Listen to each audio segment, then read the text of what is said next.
बच्चों देखिए दूसरा क्वेश्चन है। आप जानते हैं कि 1/7 बराबर 0.14287 के ऊपर ये बार है। वास्तव में लंबा भाग दिए बिना क्या आप यह बता सकते हैं कि 2/7, 3/7, 4/7, 5/7 और 6/7 के दशमलव प्रसार क्या है? यदि हाँ तो कैसे? देखिए क्वेश्चन क्या है, हमको 1/7 का मान दिया है, ये किस प्रकार का दशमलव है। हमें 2/7, 3/7, 4/7, 5/7 और 6/7 को बिना भाग किए हुए बताना है कि इसमें का दशमलव प्रसार कैसा है, शांत है कि अशांत है। अगर अशांत है तो किस प्रकार का है। तो लेकिन हमको देखिए क्या कह दिया है, बिना लंबा भाग किए बिना, हमको भाग नहीं करना है। ये जो मान दिया है इसी से इसका भी मान निकालना है। तो कह रहा है यदि हाँ तो कैसे, हम बता तो सकते हैं, किस प्रकार बताएंगे अब देख लीजिए आप। देखिए पहले ये मान को बाहर लिख लेते हैं। ये 1/7 बराबर है 0.14287 के ऊपर ये बार है। ये 1/7 का मान है। अब देखिए सबसे पहले हम 2/7 को लें। ये 2/7 है। 2/7 को हम लिख सकते हैं 2 गुणे 1/7। अब देखिए हमने 1/7 को अलग लिख लिया है। क्या हम ये 1/7 का मान यहाँ रख सकते हैं? बिल्कुल रख सकते हैं, रख देते हैं। ये 2 गुणे 1/7 का मान ये है 0.14287 के ऊपर ये बार। अब देखिए 2 का गुणा हम इसमें पूरे में कर दें।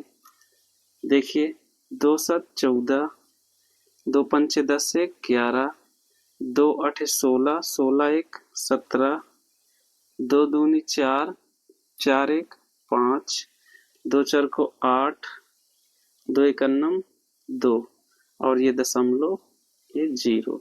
इसके ऊपर लगा देते हैं बार। अब देखिए 2/7 का मान ये आ गया और ये किस प्रकार का दशमलव है। देखिए अगर इस संख्या के ऊपर बार लगा है इसका मतलब ये क्या है, बार बार रिपीट कर रहा है। बार बार रिपीट करने वाले को हम कौन सा दशमलव कहते हैं? अनावसानी आवर्ती दशमलव। देखिए ये 2/7 का मान है। अब इसी प्रकार हम 3/7 को ले लें। 3/7 इसको क्या लिख सकते हैं? 3 गुणे 1/7। अब यहाँ पर भी हम 1/7 का मान रख देंगे अगर, ये हो जाएगा 3 गुणे 0.1428557 इसके ऊपर बार। अब इसको भी गुणा कर देते हैं। 3 सते 21, 3 पचे 15, 15 2 17, 3 8 24, 24 1 25, 3 2 6, 6 2 8, 3 चौक 12, 12 की 2, 3 1 3, 3 1 ये 4, ये दशमलव लगा दी और ये 0 इसके ऊपर बार। ये भी किस प्रकार का दशमलव हो जाएगा? देखिए रिपीट कर रहा है, अनावसानी आवर्ती दशमलव। अब देखिए हमने 2/7 का मान निकाल लिया है, 3/7 का मान निकाल लिया है। इसी प्रकार हम 4/7, 5/7 और 6/7 का भी मान निकाल लेंगे। देखिए 4/7 को भी, यह है 4/7, इसको लिख सकते हैं 4 गुणे 1/7। फिर से यहाँ पर 1/7 का मान रखेंगे तो ये 4 गुणे 0.1428557 ये इसके ऊपर बार लगा देंगे। अब फिर से 4 से गुणा करते हैं। 4 सते 28, 4 पंचे 20 2 22, 4 अठे 32, 32 2 34, 4 दूनी 8, 8 3 11, 4 चौक 16, 16 1 17, 4 1 4, 4 1 5 ये दशमलव और यहाँ पर हम ये 0 लगा दें और इसके ऊपर बार लगा दें। तो ये भी किस प्रकार का दशमलव हो जाएगा, देखिए रिपीट कर ही रहा है, तो अनावसानी आवर्ती। अब देखिए 4/7 है, अब 5/7 को देखते हैं। 5/7 इसको लिखेंगे 5 गुणे 1/7, फिर 5 गुणे 1/7 का मान रख देते हैं 1 4 2 8 5 7 के ऊपर बार। अब 5 का गुण करते हैं, 5 सत्ते 35, 5 पचा 25, 25 3 28 की 8, 5 अठे 40, 40 2 42, 5 दूनी 10, 10 4 14, 5 चौक 20, 20 1 21, 5 का 5 2 7, 0.0। ये इसके ऊपर बार लगा देंगे। अब देखिए ये भी किस प्रकार का दशमलव है, इसमें भी रिपीट कर रहा है, तो ये भी है अनावसानी आवर्ती दशमलव। अब एक लास्ट बचा है 6/7, तो इसको भी करते हैं। 6/7 क्या लिखेंगे, 6 गुणे 1/7, ये 6 लिखे, 1/7 का मान लिख लेते हैं 1 4 2 8 5 7। अब 6 का इसमें गुणा करा देते हैं, 6 सत्ते 42, 6 पंचे 30, 30 4 34, 6 अठे 48, 48 3 51, 6 दूनी 12, 12 5 17, 6 चौक 24, 24 1 25, 6 का 6, 6 2 8, ये दशमलव, ये 0 और इसके ऊपर बार। ये भी किस प्रकार का दशमलव हो गया, अनावसानी आवर्ती दशमलव। बच्चों तीसरा क्वेश्चन है, P/Q के रूप में व्यक्त कीजिए जहां P और Q पूर्णांक है तथा Q 0 के बराबर नहीं है। देखिए पहला क्वेश्चन है 0.6, इसको पहले बाहर लिख लेते हैं 0.6, 6 के ऊपर क्या लगा है, बार। देखिए अब ये दशमलव में लिखा है, हमको इसे परिमेय संख्या के रूप में लिखना है, इस तरीके से ये बटे में लिखना है, इस तरीके से, तब ये परिमेय संख्या होगी। अब ये किस तरह से लिखिए, दशमलव में। देखिए सबसे पहले इसको हम x मान लेते हैं, ये x बराबर, यहाँ पर देखिए अगर ये 6 के ऊपर बार लगा होता है तो इसको हम कैसे लिख सकते हैं, ये बार 6 आया होगा, इस प्रकार से कोई संख्या रही होगी, उस संख्या में किसी दूसरी संख्या से भाग किया गया होगा। तो इस तरीके से जैसे हमने दिखाया था कि 1/3 है, अगर 1 में 3 से भाग करते हैं, यहाँ दशमलव लगता है, 0 आता है, 3 3 9, फिर 1 आया, फिर 0, फिर 3 3 9, इस तरीके से भाग करते जाते हैं तो 0.333 आता है इसे, और इसको हम लिख देते हैं 0.33 के ऊपर बार। इसी प्रकार इसमें भी कोई संख्या रही होगी, भाग करने पर वो उसका भागफल इस तरीके से 0.66666 इस तरीके से आया होगा। इसको हम मान लिए हैं x बराबर, ठीक है, इसको कह दो समीकरण नंबर 1, ये हमारे पास समीकरण नंबर 1 हो गया। अब देखिए इसमें का इस तरीके का क्वेश्चन करने का फॉर्मेट सेट होता है, उसी को फॉलो करना होता है। अब देखिए इसे हम क्या करेंगे, दोनों पक्षों में 10 से गुणा करने पर, अब देखिए हम 10 से इधर भी गुणा करेंगे, 10 से इधर भी गुणा करेंगे। देखिए जब अगर इसमें 10 से गुणा होगा तो ये हो जाएगा 10x बराबर, जब इसमें 10 से गुणा होगा तो इधर देख लीजिए, अगर जैसे हम 0.7 है, इसमें अगर हम 10 से गुणा कराते हैं तो ये 1 अंक आगे हट के कितना हो जाता है, 7 हो जाता है। अगर हमारे पास 0.7 है, 5 भी है, 6 भी है, अगर इसमें हम 10 से गुणा कराते हैं तो ये दशमलव क्या होगा, एक अंक आगे खिसक जाता है, तो ये बन जाता है, देखिए दशमलव यहाँ है, तो अगर 10 से गुणा करेंगे तो ये दशमलव यहाँ लग जाता है, तो कितना बन जाता है 7.56। अगर एक बार हम 10 से गुणा करते हैं तो दशमलव एक स्थान दाहिने चला जाता है, तो यहाँ पर देखिए 0.6666 बार बार है, इसको अगर हम 10 से गुणा करेंगे तो ये दशमलव हमारा कहाँ आ जाएगा, यहाँ पर आ जाएगा। इसको साफ कर देते हैं। दशमलव जब 10 से गुणा करेंगे तो दशमलव यहाँ आएगा, तो ये बन जाएगा 6.6666। देखिए इधर 6 की कमी नहीं है, अनंत टाइम तक ऐसे 6 गया है, बहुत बार रिपीट किया है। तो यहाँ पर देखिए हमने जब 10 से 1 से में गुणा किया तो 10x हुआ, जब इस साइड 10 से गुणा किए तो दशमलव एक स्थान आगे होकर 6.6666 ऐसे बन गया। इसे कह देते हैं समीकरण नंबर 2। अब देखिए हम लोग क्या करें, समीकरण 2 में से एक को घटाने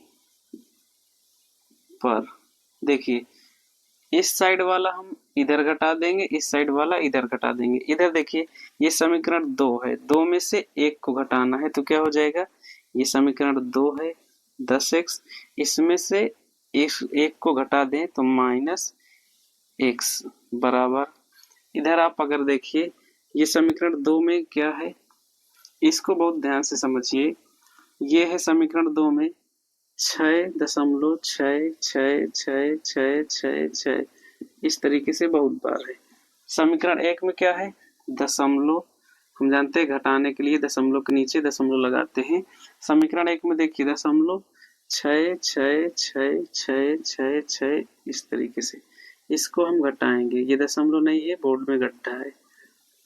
अब देखिए इधर के जितने भी 6 होंगे, देखिए ऊपर भी 6 है इस तरीके से, नीचे भी 6 है, ये घट के सभी जगह क्या आ जाएगा, 0 0 0 0 इस तरीके से आता चला जाएगा। 6 में से 6 घटेगा, 6 में से 6 घटेगा 0 0 0 0, यहाँ तक सब क्या आ जाएगा, 0 आ जाएगा। देखिए दशमलव के इस साइड वाले तो क्या आ जाएगा, 0 आएगा, बचेगा क्या, देखिए दशमलव के इधर ऊपर तो 6 है लेकिन नीचे कुछ नहीं, मतलब क्या है, 0 है, तो कितना घट के आएगा, सिर्फ 6। तो इस समीकरण, ये तो क्या है, समीकरण है 2 का है और ये समीकरण 1 का है। जब समीकरण 2 में से 1 को घटाएंगे तो सभी जगह शून्य आ जाएगा, लेकिन यहाँ पर समीकरण 2 वाला ये 6 बचा रहेगा। तो ओवरऑल समीकरण 2 में से 1 को घटाने पर कितना बचेगा, 6 बचेगा। अब देखिए 10x से x घटेगा तो 9x बराबर ये 6, x बराबर 6/9। अब देखिए 3 से कट जाएगा, 3 दूनी 6, 3 त्रिका 9, तो x बराबर कितना आ जाता है, 2/3।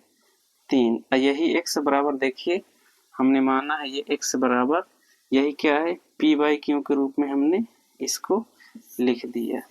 यही क्या है, अब ये क्या है, परिमेय संख्या के रूप में हमने इसको लिख दिया है। ये देखिए कह रहा था निम्नलिखित को p/q के रूप में लिखिए, हमने 0.6 के ऊपर बार इसको क्या लिख दिए, p/q के रूप में लिख दिए। पहला पार्ट इसमें का सॉल्व हो जाता है। अब दूसरा पार्ट सॉल्व करेंगे।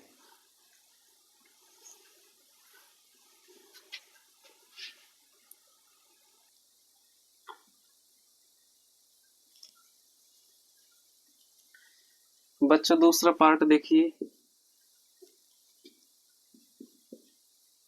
दूसरा पार्ट है 0.47 के ऊपर बार, इसको भी हम x मान लेते हैं।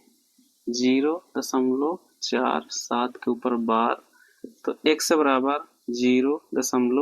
देखिए यहाँ पर सिर्फ 7 के ऊपर बार लगा है, इसका मतलब क्या है, ये सिर्फ 7 रिपीट किया है, 4 रिपीट नहीं किया है। तो हम यहाँ पर 4 को सिर्फ एक बार लिखेंगे और 7 को बार बार लिखेंगे। ये देखिए ये रिपीट कर रहा है, इसको कितनी भी बार हम लोग लिख सकते हैं। ठीक है, अब देखिए इसे हम लोग कह देते हैं समीकरण, इसे तो हम x मान लिए। देखिए x बराबर 0.4 के ऊपर बार, इसको क्या लिख सकते हैं, x बराबर 0.477777 इस तरीके से लिख सकते हैं। अब देखिए यहाँ पर हम फिर से क्या करें, इसमें भी दोनों तरफ 10 से गुणा करने पर, अब देखिए फिर से अगर इस इधर 10 से गुणा होगा तो ये 10x हो जाएगा, इधर गुणा होगा 10 से तो देखिए 1 स्थान दाएं चला जाएगा तो हो जाएंगे 4.77777 इस तरीके से। अब इसे कह देते हैं समीकरण नंबर 1। अब यहाँ पर देखिए ये समीकरण 1 हो गया। अब इसमें क्या करना है, पुनः एक बार 10 से गुणा करना है, लिख दे पुनः 10 से गुणा करने पर। देखिए जब इस 10x में फिर से 10 का गुणा होगा तो ये 10x हो जाएगा 100x बराबर, जब इसमें फिर से 10 से गुणा होगा तो अब की ये 0.1 स्थान और दाएं चला जाएगा तो ये हो जाएगा, देखिए 4.7 है, 10 से और गुणा कराएंगे तो ये दशमलव यहाँ आ जाएगा तो ये हो जाएगा 47। अब ये दशमलव देखिए यहाँ पर आ गया, फिर यहाँ पर 7 अब देखिए इसे कह देते हैं समीकरण नंबर 2। अब फिर हम लोग क्या करेंगे, समीकरण 2 में से एक को घटा देंगे तो लिख देंगे समीकरण 2, अब ये माइनस लगा दें, एक लिख दें, इसका मतलब क्या है, समीकरण 2 में से इसको समीकरण इसको भी लिख देते हैं समीकरण 1, समीकरण 2 में से एक को घटा दिए हम लोग, दिए माइनस का चिन्ह लगा है, समीकरण 2 है, समीकरण 1 है, इसको घटा देंगे तो देखिए इस समीकरण 2 में ये 100x है, 100x से 10x घटाएंगे, ये 100x माइनस 10x बराबर, इधर देखिए फिर से ये 47.7777 है, इसमें समीकरण 1 में 4.777 है, दशमलव के बाद वाले 7 और ये दशमलव के साथ वाले दशमलव के बाद वाले 7 से घट जाएंगे तो दशमलव के बाद तो 0 आ जाएगा, और दशमलव के पहले देखिए इधर देख लीजिए, चाहे समीकरण 2 में 47.7777 इस तरीके से है। समीकरण 1 में देखिए यह समीकरण 1, इसमें है 4.7777 इस तरीके से, इसको जब हम घटाएंगे तो देखिए 7 से 7 गए 0 0 0, ये सभी जगह क्या आ जाएगा 0 आ जाएगा, और बचेगा कितना, 7 से 4 घटेगा 3 और ये 4, ओवरऑल कितना बचा 43, घटाने पर 43 आया, तो यहाँ पर इस साइड बराबर के इस साइड कितना बचेगा सिर्फ 43, तो 100x से 10x घटेगा तो बचेगा 90x बराबर 43, और x बराबर कितना हो जाएगा 43/90, ये भी देखिए p/q के रूप में लिख दिया गया। तो देखिए ये तीसरे का दूसरा पार्ट भी सॉल्व हो गया। नोट करना चाहते हैं तो आप लोग नोट कर लीजिए या स्क्रीनशॉट ले लीजिए।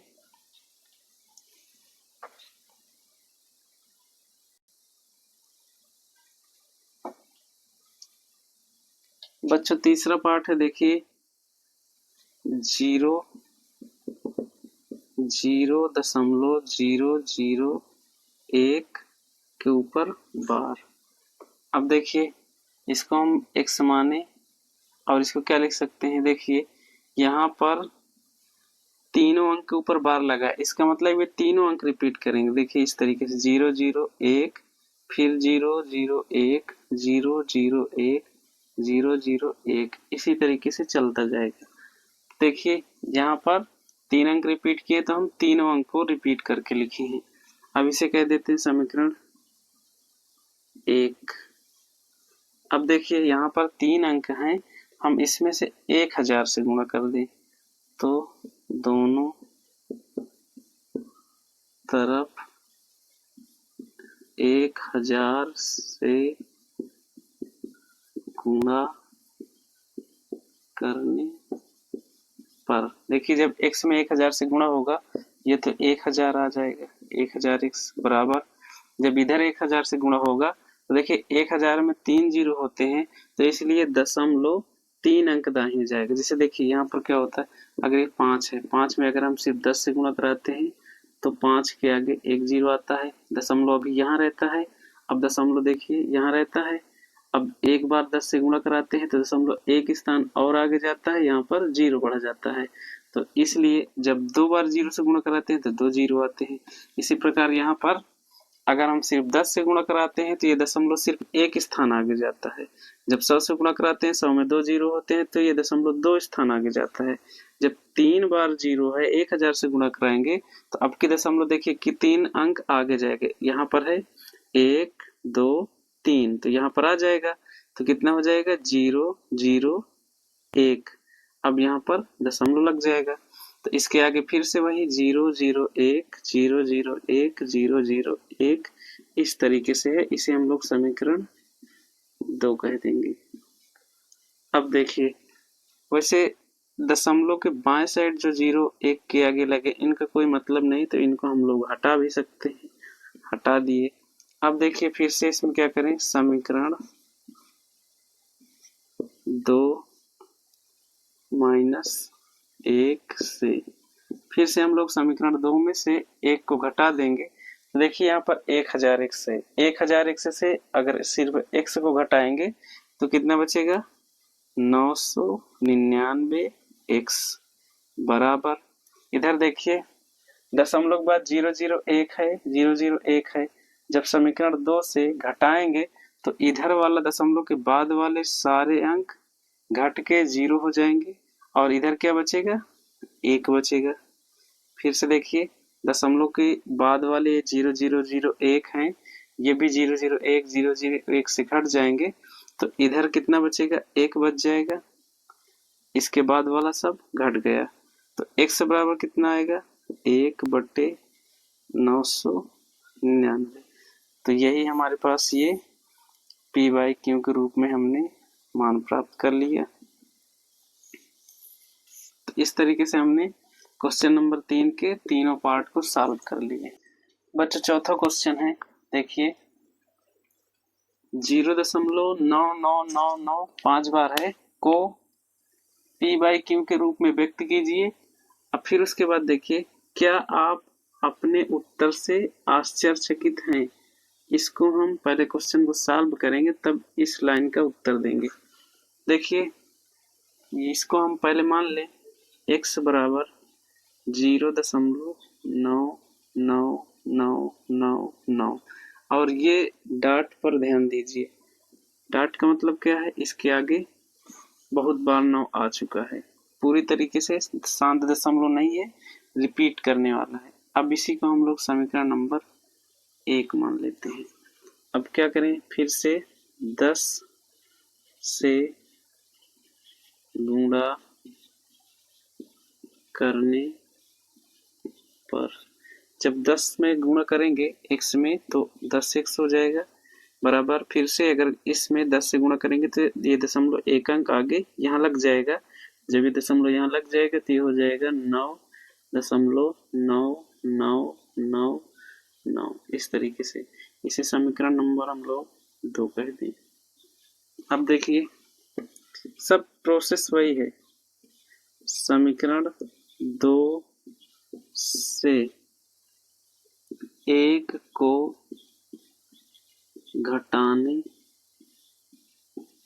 पर, देखिए ये समीकरण 2 है और ये 1 है, जब इधर 10x से ये 10x से इसमें से हम इस x को घटा दें और इधर देखिए ये समीकरण 2 है, 9.9999 है और ये दशमलव के 9 दशमलव के बाद वाले 9 इधर के दशमलव के बाद वाले 9 कैंसिल हो जाएंगे, तो इधर क्या बचेगा सिर्फ 9 बचेगा, 10x से x घटेगा तो 9x बराबर इधर 9, x बराबर 9/9, ये वाला 9 नीचे जाएगा, 9 से 9 कट जाएगा तो कितना आएगा 1, x बराबर कितना आया 1।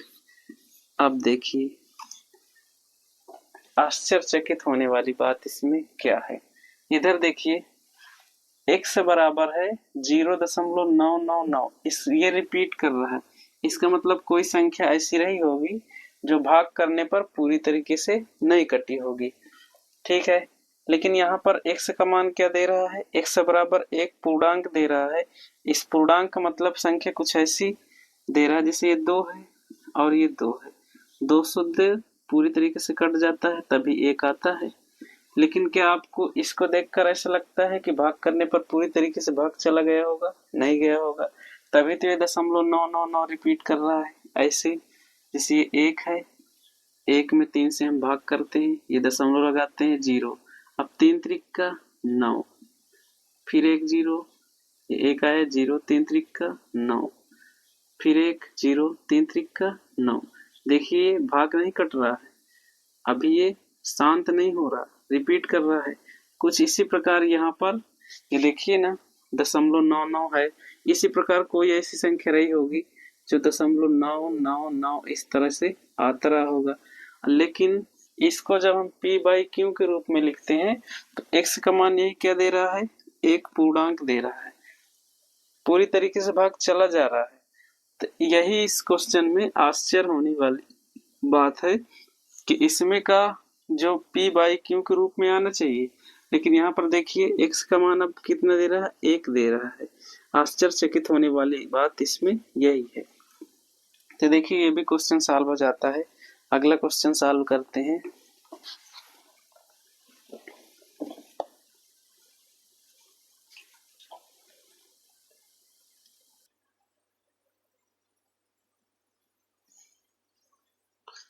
बच्चों देखिए पांचवा क्वेश्चन है, 1/17 के दशमलव प्रसार में अंकों की पुनरावृत्ति लिखनी है हमको।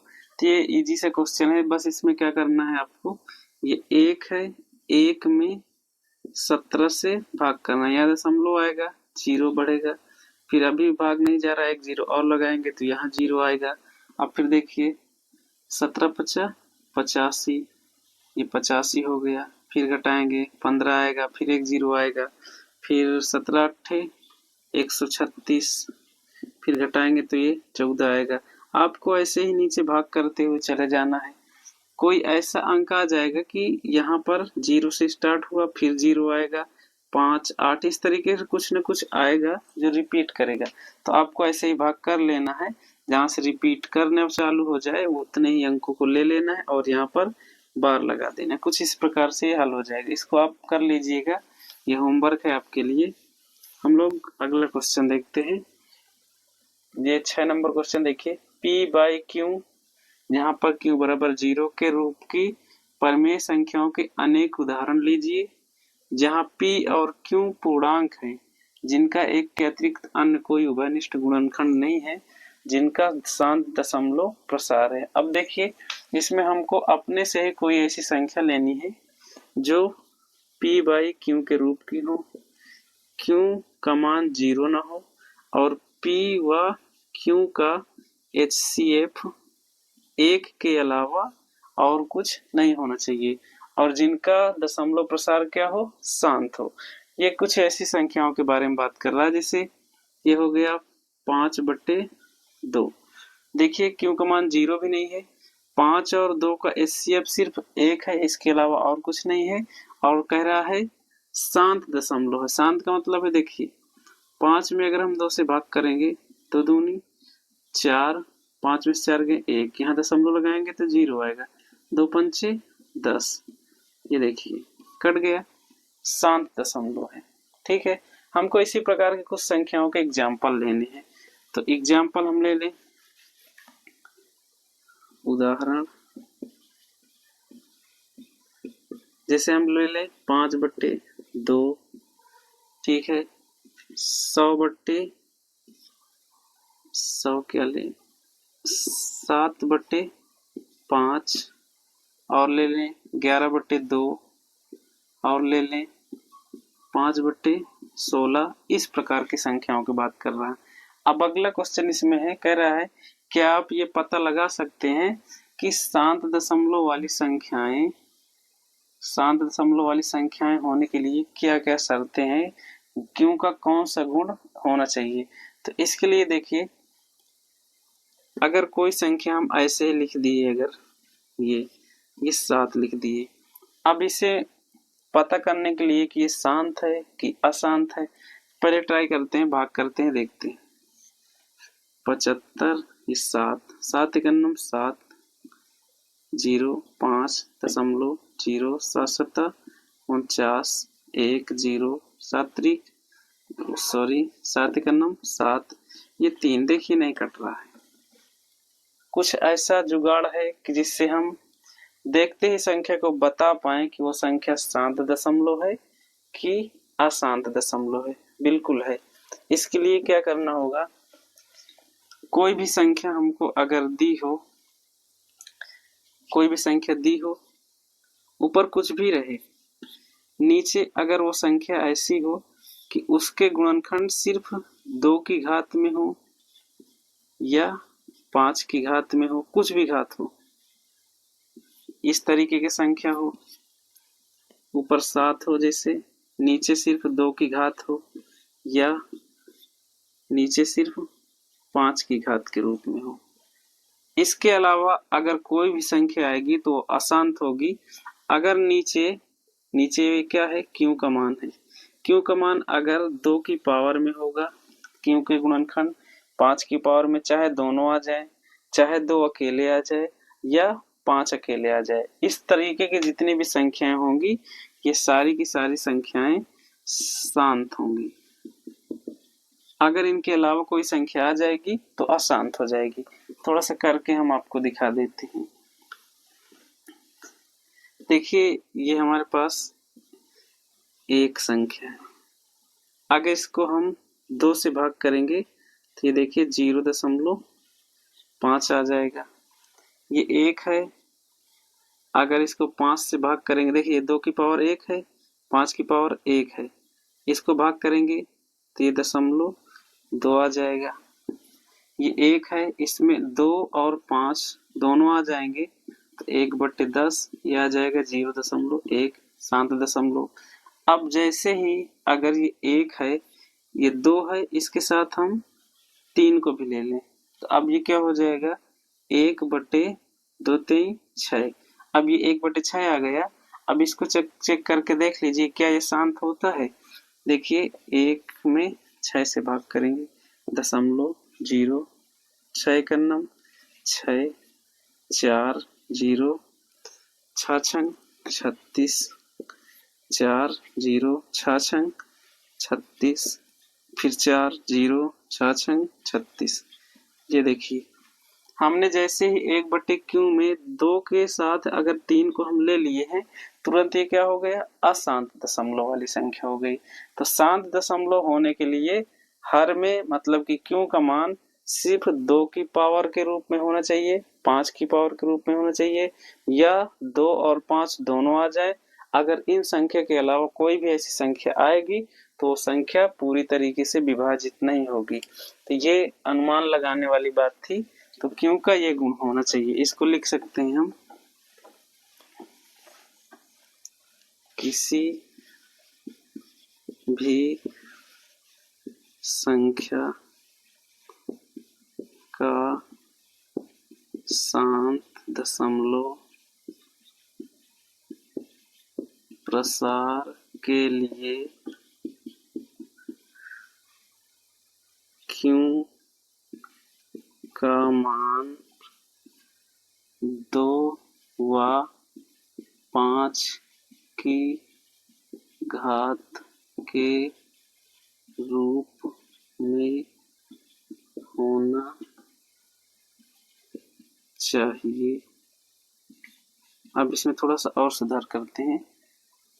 2 या 5 की घात के रूप में होना चाहिए, और 2 और 5 दोनों की घात के रूप में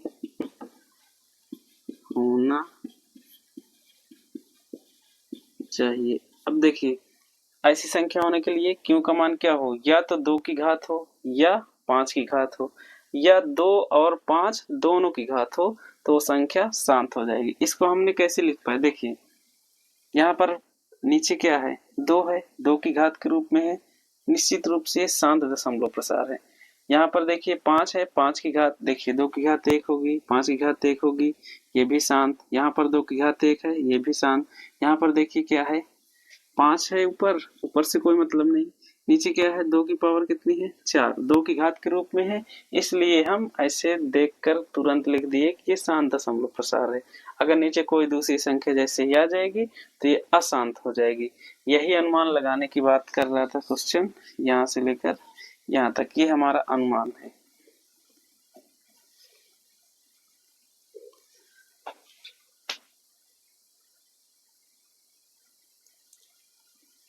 बच्चों देखिए 7वां क्वेश्चन है, ऐसी 3 संख्याएं लिखिए जिनके दशमलव प्रसार अनावसानी अनावर्ती, मतलब क्या है, पूरी तरीके से भाग भी नहीं होना चाहिए, साथ में कोई भी अक्षर रिपीट भी नहीं करना चाहिए। ऐसी 3 संख्याओं के उदाहरण लेने हैं।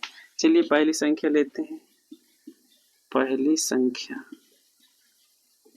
देखिए कुछ भी ले सकते हैं, जैसे जी दशमलव ले लिए, 0.1110012 0.1000101 इस तरीके से आप कोई भी संख्या लें, उसमें कोई पैटर्न नहीं होना चाहिए। तो जब इस तरीके की संख्या लेंगे तो ये कैसी संख्या होगी, अनावसानी अनावर्ती। और एग्जांपल ले, जैसे 111000100000111011101 इस तरीके से आप कुछ भी ले सकते हैं। इसमें कोई पैटर्न नहीं दिखना चाहिए कि कहाँ से संख्या रिपीट करने लगी। इस तरीके से आप कोई भी संख्या ले सकते हैं। इसलिए ये ढेर सारे जीरो लगा दिए, 1। इस तरीके से कोई भी संख्या होगी तो ये क्या होगी, अनावसानी अनावर्ती। अब देखिए जैसे आप अगर ऐसे कोई संख्या लेने लगे 245 245 245 245, तो अब इसमें देखिए पैटर्न हो जाएगा, 245 की क्या हो जाएगी, पुनरावृत्ति। तब ये संख्या नहीं हो पाएगी, ये संख्या क्या होगी, गलत हो जाएगी। यहाँ पर ऐसी संख्या लेनी है कोई पैटर्न ना दिखना चाहिए, कोई भी संख्या रिपीट नहीं करनी चाहिए। तो जब ऐसी संख्या होगी तो उसे कहते हैं अनावसानी अनावर्ती संख्या। तो ठीक है, देखिए ये 7वां क्वेश्चन भी सॉल्व हो जाता है। अब हम अगला क्वेश्चन सॉल्व करेंगे। 8वां क्वेश्चन है, परिमेय संख्याओं 5/7 और 9/11 के बीच की 3 अलग अलग परिमेय संख्याएं ज्ञात करें। परिमेय नहीं, यहाँ पर अपरिमेय संख्याएं हो। तो यहाँ पर देखिए आ लगा देते हैं तो ये बन जाएगा अपरिमेय संख्या। तो देखिए 5/7 है, 9/11 है। हमें इन्हीं दोनों के बीच की परिमेय संख्या नहीं ज्ञात करनी, अपरिमेय संख्या ज्ञात करनी। तो इसके लिए देखिए 5/7 को बाहर लिख लें और ये 9/11। अब देखिए इस प्रकार से हम 3 अपरिमेय संख्या नहीं बता पाएंगे। अगर परिमेय संख्या पूछते तो हम बता देते। इसके लिए पहले हम इसमें भाग कर दें, 5 में 7 से भाग करें, 0.0 7×7 = 49, फिर 1 बचेगा, 0 7 × 7, यहाँ पर 3, फिर 0 7 चौक 28। अब इतना हो गया भाग। देखिए इसका मान हमने क्या निकाल लिया कि 5/7। अब इसके आगे कुछ ना कुछ आएगा, ठीक है। अब इसी प्रकार इसको भाग कर लेते हैं, 9 में भाग करें 11 से, 0.0 11 × 88, ये 2 आएगा, फिर 0 11 × 9 11 9, फिर 0 11 × 88। अब देखिए भाग करने पर हमें ये पता चला कि ये जो 5/7 है वो क्या है, 0.714 ऐसे डॉट डॉट। और ये जो 9/11 है ये है हमारे पास कुछ इस प्रकार से। अब हमें जो भी अपरिमेय संख्या ज्ञात करनी है वो अपरिमेय संख्या इन दोनों के बीच की होनी चाहिए। तो अब इसके बाद हम कुछ भी ले सकते हैं। देखिए, जैसे पहली संख्या अगर लिखेंगे हम, इसके आगे होनी चाहिए, इसके आगे कब होगी? 0.7। अब देखिए 7 के बाद यहाँ पर 1 है, तो यहाँ पर हम इससे कुछ बड़ा लिख सकते हैं।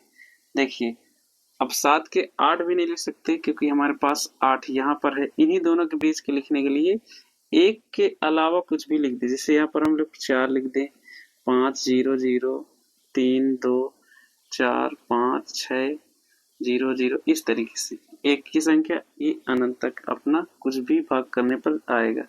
ये पहली संख्या हो गई। अब दूसरी संख्या के लिए फिर से 0.640 कुछ भी आप लिख सकते हैं, लेकिन पैटर्न नहीं होना चाहिए। कोई भी संख्या रिपीट नहीं करनी चाहिए, नहीं वो परिमेय संख्या हो जाएगी।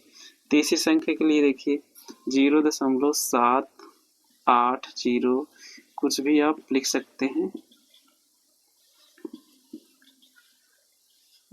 अब देखिए इस तरीके से क्यों लिख पा रहे हैं हम लोग। देखिए हमारे पास दो संख्या दी थी, 5/7 और 9/11।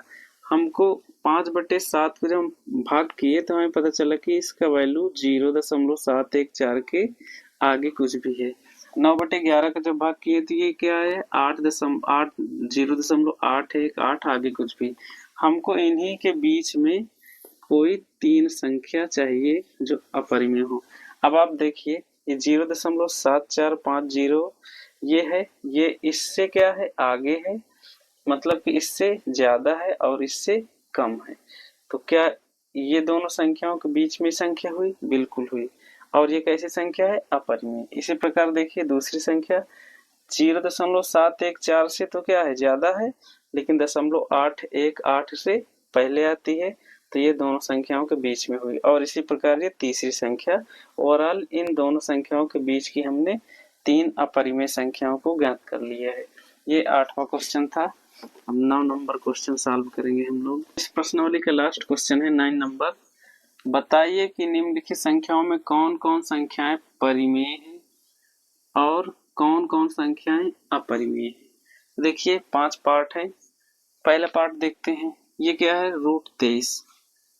क्या √23 √23 है? 23 रूट के बाहर निकलता है? नहीं निकलता, तो ये सॉल्व नहीं होता। इसलिए इसे हम लोग क्या कह देंगे? अपरिमेय संख्या। ये कैसी संख्या हो गई? अपरिमेय। अब इसके बाद देखिए क्या है? √225। हम जानते हैं इसको हम क्या लिख सकते हैं? 15 × 15, और ये बाहर क्या निकलेगा? 15। रूट के बाहर निकल आया, ये क्या हो गई? परिमेय संख्या। परिमेय संख्या। अब देखिए ये 0.3796 है। इसको क्या कर सकते हैं? देखिए जब दशमलव हटा देंगे तो यहाँ पर क्या हो जाएगा? 3796 बटे में देखिए 1 2 3 4 दशमलव को हमने यहाँ से यहाँ शिफ्ट किया है, तो इसके नीचे 4 0 लग जाएंगे और ये संख्या कैसी हो जाएगी? परिमेय। अभी देखिए परिमेय संख्या नहीं कहेंगे इसे, क्योंकि यहाँ पर देखिए अभी ये संख्या कट रही है। अगर देखिए 2 से ये भी कट जा रहा है, कितनी बार में? देखिए 2 51 2, एक इसके बगल में आएगा 17 हो जाएगा, 2 8 16, फिर 2 9 18, फिर 2 8 16। 2 से इसको काटेंगे तो देखिए कितना आ जाएगा? 5000। अब इसको देखिए 2 से और काट दें, अगर 2 से और काटेंगे अगर, देखिए 2 9 18, ठीक है, फिर 2 4 को 8, 2 9 18, और कटेगा 2 से इसको और काटेंगे तो ये हो जाएगा 2 दूनी 4, 2 पंचे 10, ये हो गया 949/25। अब देखिए ऊपर और नीचे P और Q में HCF एक के अलावा कुछ और नहीं है, तो इसलिए अब ये संख्या क्या हो जाएगी? परिमेय संख्या। अब ये परिमेय संख्या हो गई। अब इसमें देखिए 7.478478, आगे कुछ पता नहीं कि कहाँ तक ये संख्या जाएगी। तो इस तरीके की संख्याओं को, अब देखिए यहाँ पर कोई संख्या रिपीट कर रही है क्या? देखिए 478 478। अब ये संख्या जब रिपीट कर रही है, इसके ऊपर बार लगाते हैं। अब बार वाली संख्याओं को हम लोग परिमेय संख्या बना सकते हैं, अब बनाए भी हैं, इसलिए ये संख्या को हम लोग क्या कहेंगे? परिमेय संख्या। परिमेय संख्या हो गई। अब इसके बाद देखिए ये क्वेश्चन नंबर 5 है। यहाँ पर भी देखिए 1.101, फिर यहाँ पर देखिए 001, 2 बार 0, फिर 3 बार 0, फिर 4 बार 0, लेकिन कोई भी संख्या बराबर मात्रा में रिपीट नहीं कर रही। जैसे इस तरह देखिए 3 संख्या है, बार बार यही रिपीट कर रही है, तो इन संख्याओं को हम परिमेय संख्या के रूप में लिख पाते हैं। तो इसलिए ये संख्या क्या है? परिमेय संख्या।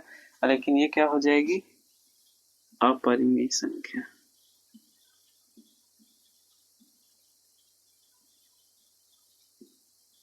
ये प्रश्नावली बच्चों समाप्त हुई। 1.3